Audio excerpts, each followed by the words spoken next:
नमस्कार दोस्तों, आप सभी का आपके अपने YouTube channel study with officer की ऑनलाइन क्लास में आपका स्वागत है। तो दोस्तों, हम पढ़ रहे हैं व्यंजन संधि। ठीक है, तो व्यंजन संधि के अंदर हमने 2 नियम पढ़ लिए, आज पढ़ेंगे हम तीसरा नियम। तो ध्यान दीजिए, म के साथ में क से लगाकर म तक, क से लगाकर म तक कुल कितने होते हैं? 25। ठीक है, 25 वर्णों में से कोई भी हो, आगे म आना चाहिए और पीछे क से लगा के म तक कोई सा भी वर्ण हो तो म के स्थान पर क्या हो जाएगा? अनुस्वार। अनुस्वार अनुस्वार यानी ऊपर बिंदी लग जाएगी। ठीक है, और या पंचम वर्ण। पंचम वर्ण किसका? जो भी पीछे आएगा, जैसे क से लगा के म तक जो भी पंचम वर्ण अर्थात अनुस्वार लग जाएगा। ठीक है, तो ध्यान दीजिए, अब हम उदाहरणों के माध्यम से इस संधि को समझने की कोशिश करते हैं। पहला उदाहरण लिखा है सम प्लस कल्प। सम प्लस कल्प, देखिए यहाँ पर म आया है और पीछे क्या आया हुआ है? क। तो मैंने नियम में बता दिया, म और पीछे क से लगा के म कोई सा भी वर्ण आता हो तो क्या होगा? सम। एंड म की जगह या तो अनुसार लगा दो या इस क का पंचम वर्ण लिखना पड़ेगा। जैसे यहाँ लिख लिया मैंने, स का स लिख दिया और म की जगह ये अनुस्वार लगा दिया और पीछे क्या बचा? कल्प, तो ये कल्प लिख दिया। ठीक है, अर्थात ऐसे भी लिख सकते हो और ऐसे भी लिख सकते हो। ये ड़ क वर्ग का पंचम वर्ण है। तो आगे ध्यान दीजिए, सम प्लस ख्या। सम प्लस ख्या, इधर म आया हुआ है, इधर ख आया हुआ है। ख इसके अंदर ही आता है, म से लगा के म तक इसके बीच ही ख आता है। तो देखिए, म का अब क्या होगा? अनुस्वार में परिवर्तन। जैसे ये स लिख के इसके ऊपर म के स्थान पर ये अनुस्वार लगा दिया और पीछे ख्या, तो ये ख्या लिख दिया। ठीक है, ये देखिए सम प्लस गठन। सम प्लस गठन, ये म आया है, ये ग आया है, तो इनके बीच ये ग और ये म, तो अब इसका क्या हो जाएगा? म का अनुस्वार। ये अनुस्वार लिख दिया मैंने, स ये अनुस्वार और पीछे गठन। ठीक है, किम प्लस चन, ये म आ गया, ये च आ गया, च इसके बीच ही आता है, तो म का अनुस्वार के अंदर परिवर्तित कर देते हैं। ये अनुस्वार के अंदर की लिख के म के स्थान पर अनुस्वार लिख दिया और चन चन कर दिया। ठीक है, अर्थात आप ऐसे भी कर सकते हैं, च के सबसे लास्ट में क्या आता है, यानी च का पंचम वर्ण क्या होता है? न्य। ठीक है, तो आप ऐसा भी कर सकते हैं। तो दोस्तों आगे ध्यान दो, सम प्लस तोष। सम प्लस तोष, यहाँ म आया हुआ है, यहाँ क्या है? त। तो देखिए ये म और त इनके बीच ही आता है त, तो अब क्या होगा? या तो त का पंचम वर्ण लिख दो या म की जगह अनुस्वार लगा दो। जैसे संतोष, ये न लगा दिया और ऐसे भी लिख सकते हो और ऐसे भी लिख सकते हो, या अनुस्वार लगा दो, संतोष। ठीक है, तो इसमें कोई दिक्कत नहीं, दोनों ही शुद्ध हैं। आगे मैं आपको और उदाहरणों के माध्यम से समझाता हूं। सम प्लस गम। सम प्लस गम, अब क्या होगा? ये म आ गया है और इधर ग आया हुआ है। ठीक है, तो अब इसका क्या होगा? या तो इसका पंचम वर्ण लिख दो, पंचम वर्ण नहीं लिखो तो ऊपर आप अनुस्वार लगा दो। जैसे ये अनुस्वार लगा दिया, कोई दिक्कत नहीं। ठीक, अब और उदाहरण देता हूं मैं आपको, सम प्लस कर, अब क्या होगा? म की जगह आपको सिर्फ अनुस्वार लगाना है। ये अनुस्वार लगा दिया, पीछे कर, क्या हो गया? शंकर। ठीक है, तो आगे और उदाहरण में बताता हूँ आपको।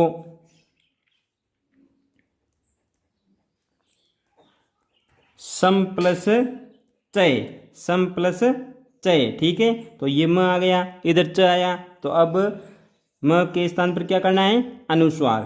तो अनुस्वार लिख देते हैं, ये अनुस्वार लिख दिया। आप ऐसे भी लिख सकते हैं, नहीं तो आप च का पंचम वर्ण लिख दो। ठीक है, तो ये दोनों ही शुद्ध है। आगे मैं आपको और उदाहरण देता हूं। किम प्लस चित्त, किम प्लस चित्त। अब क्या होगा? देखिए, म की जगह अब क्या करना है? अनुस्वार। या तो अनुस्वार लगा दो या च का पंचम वर्ण बना दो।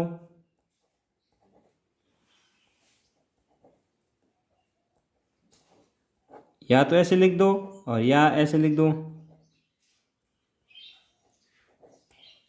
दोनों ही शुद्ध हैं। ठीक है, या तो आपको पंचम वर्ण लिखना है या म की जगह अनुस्वार लगाना है। ठीक है, और मैं आपको उदाहरण देता हूं। मर्त्युम, मर्त्युम प्लस जय, मर्त्युम प्लस जय। देखिए, ये म आया हुआ है, इधर ज आया हुआ है। अब या तो अनुस्वार लगा दो या इस ज का पंचम वर्ण लिख दो। जैसे पहले अनुस्वार वाला लिख देता हूं, मर्त्यु जय। ठीक है, या आप इस तरह भी लिख सकते हो, मर्त्यु जय। ठीक है, तो इस शब्द का आप विशेष रूप से ध्यान रखना, क्योंकि ये शब्द शब्द शुद्धि के अंदर भी आता है, कई बार पूछा गया है, तो इस शब्द का आप विशेष रूप से ध्यान रखना। ठीक है, तो आगे और मैं आपको उदाहरण बताता हूं। दम प्लस ड, दम प्लस ड, इसका क्या होगा? दम प्लस ड। या तो आप ड का पंचम वर्ण लिख दो। पंचम वर्ण क्या होगा? ये ण। ठीक है, यानी ट वर्ग के अंदर आता है ये ड, तो ट ठ ड ढ ण, तो ये ण आ गया पंचम वर्ण। या आप अनुस्वार लगा दो। ठीक है, जो भी लिखो, दोनों ही शुद्ध है। आगे और उदाहरण देता हूं। खम प्लस ड, खम प्लस ड। अब क्या होगा? या तो आप इसका ड का पंचम वर्ण लिख दे, ये खंड लिख दो, या खंड लिख दो, दोनों ही शुद्ध हैं। ठीक है, किम प्लस नर, किम प्लस नर। अब क्या होगा? किम प्लस नर। अब इनका संधि क्या होगा? देखिए, या तो न का पंचम वर्ण लिख दो या म की जगह अनुस्वार लगा दो, दोनों ही शुद्ध हैं। जैसे न का पंचम वर्ण लगाते हैं कि न का पंचम वर्ण न होता है। ठीक है, क्योंकि न किसका पंचम वर्ण है? त का, त थ द ध न। ठीक है, तो आप ऐसे भी लिख सकते हैं, नहीं तो आप किन्नर, ऐसे भी लिख सकते हैं, दोनों शुद्ध हैं। ठीक है, आगे ध्यान दीजिए। सम, सम प्लस देहि, सम प्लस देहि। अब क्या होगा? द का पंचम वर्ण कौन सा होगा? न। संदेह, संदेह। ठीक है, कोई समस्या नहीं। आगे मैं और कुछ आपको उदाहरण बताता हूं।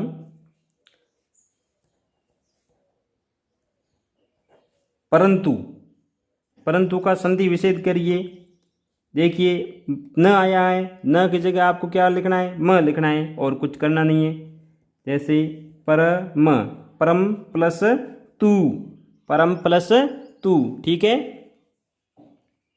तो आगे और ध्यान दीजिए।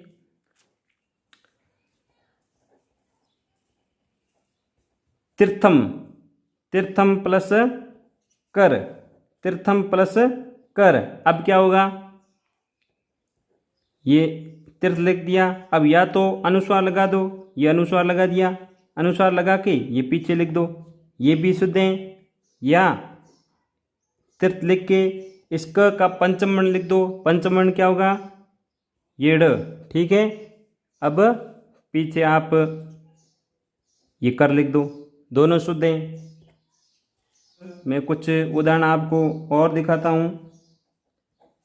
सम प्लस क्रांति, सम प्लस क्रांति, ये म आया हुआ है, ये क आया हुआ है, या तो पंचम वर्ण लगा दो या अनुस्वार लगा दो, दोनों ही शुद्ध होगा। ये अनुस्वार लगा के, ठीक है।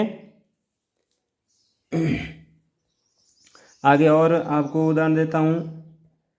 धुरम, धुरम प्लस धर, धुरम प्लस धर क्या होगा, धुरन, धुरंधर, ठीक है। या आप ध का पंचम वर्ण लगा दो, जैसे धुरंधर, ठीक है, दोनों ही शुद्ध हैं। सम प्लस न्यासी, सम प्लस न्यासी, अब क्या होगा, या तो न का पंचम वर्ण, न का पंचम वर्ण नहीं होता है, और या सम को आप अनुस्वार में लिख दो, जैसे या तो ऐसे लिख दो, या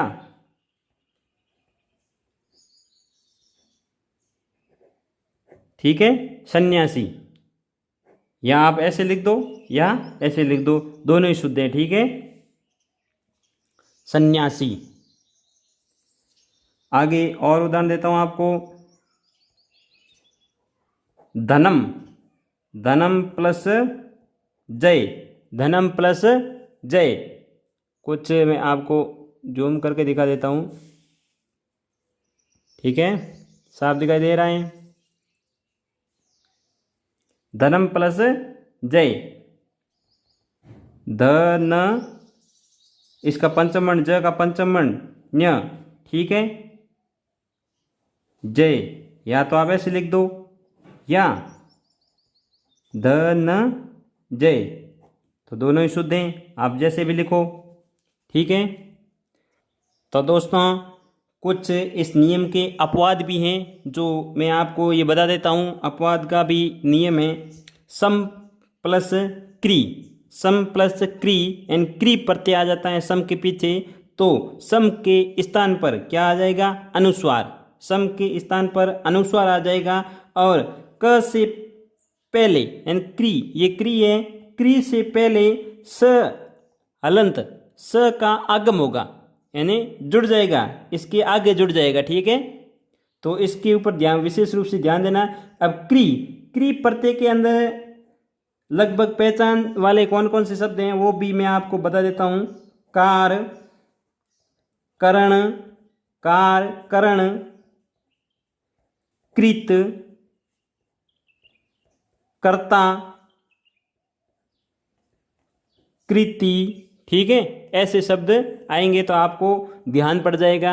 नियम है इसके, ये अपवाद हैं, ठीक है, तो आप विशेष रूप से ध्यान देना। और मैं इसके कुछ उदाहरण भी आपको बताता हूँ।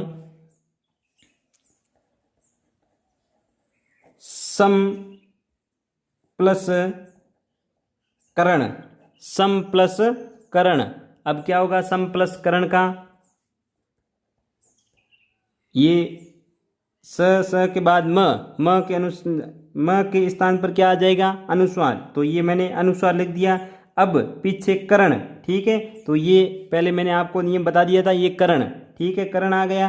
अब करण के आगे यानी क के आगे स का आगम हो जाएगा, तो स का आगम कर देते हैं और पीछे लिखा हुआ है वो वापिस लिख देते हैं, ये हो गया, क्या हो गया, संस्करण, संस्करण, ठीक है।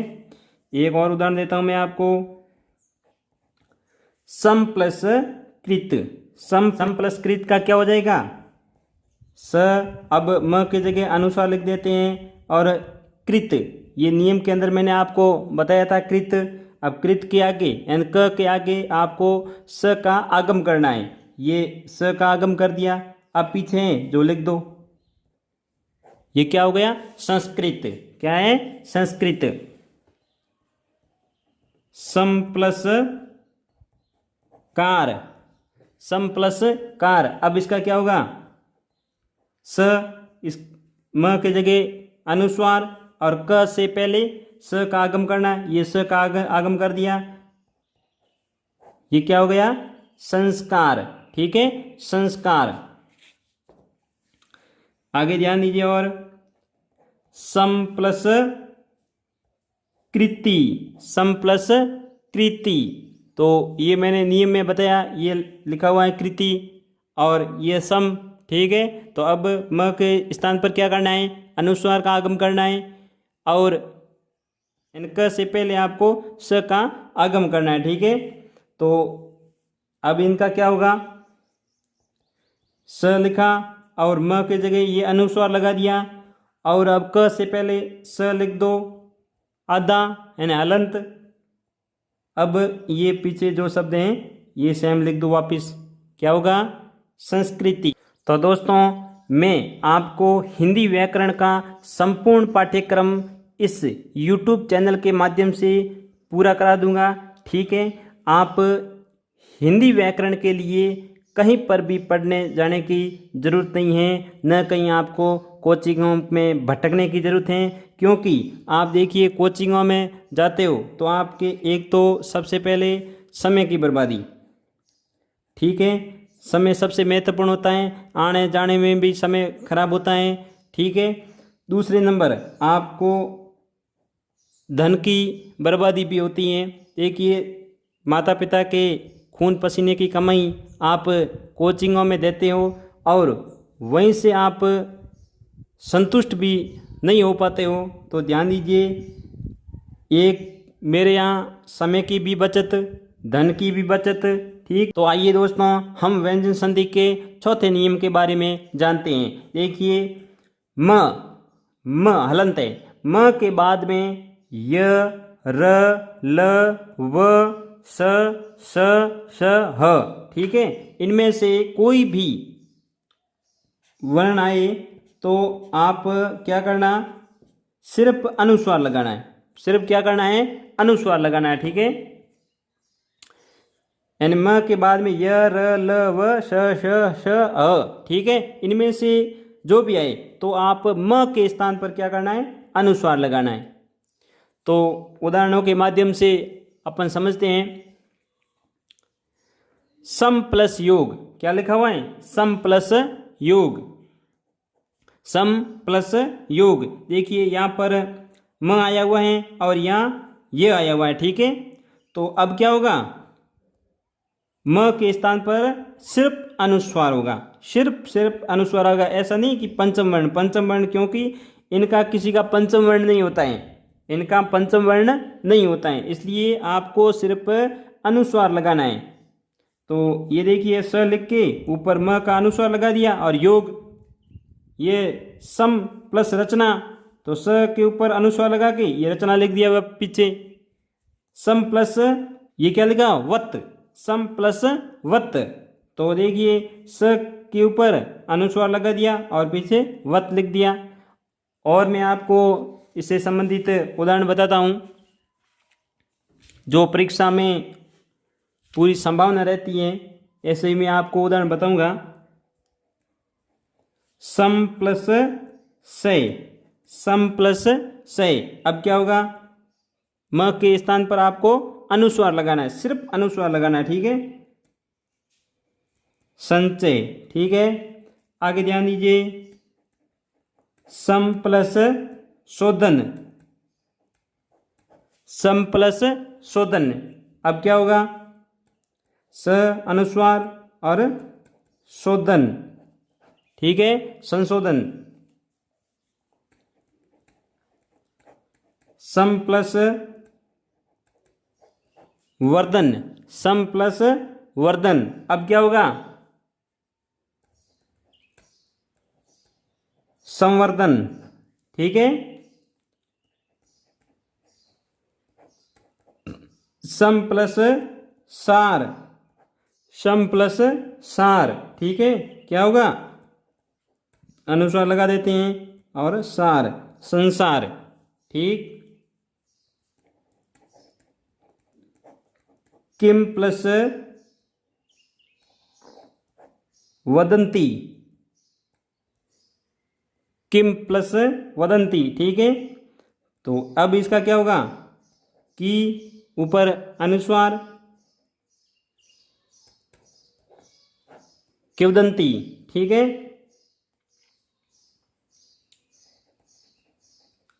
सम प्लस यम, सम प्लस यम। अब क्या होगा, कुछ आपको मैं जूम करके दिखा देता हूं ताकि आपको साफ दिखाई देगा।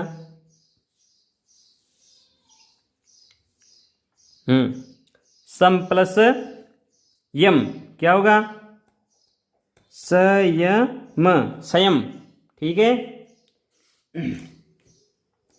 एक और अच्छा उदाहरण देता हूं मैं आपको। सम प्लस विधान क्या होगा, संविधान, संविधान, ठीक है। सम प्लस हार, सम प्लस हार क्या होगा, संहार, ठीक है। तो दोस्तों व्यंजन संधि के नियम अभी और बाकी हैं, वो मैं आपको अगले वीडियो में बताऊंगा, ठीक है। तो मेरा वीडियो आपको अच्छा लगा है तो इसको लाइक कर देना और ज़रूरतमंद विद्यार्थियों के साथ में शेयर भी करना और सब्सक्राइब ज़रूर कर लेना। बेल आइकन एंड घंटी का बटन दबा देना ताकि आपको समय पर मेरे वीडियो के नोटिफिकेशन मिलते रहें। उसे ध्यान देना कि कमेंट बॉक्स के अंदर आप अपनी समस्या या कोई सुझाव जो भी लिखना चाहें लिख सकते हैं ताकि आपकी समस्या का समाधान हाथों हाथ हो जाएगा, ठीक है दोस्तों। तो धन्यवाद।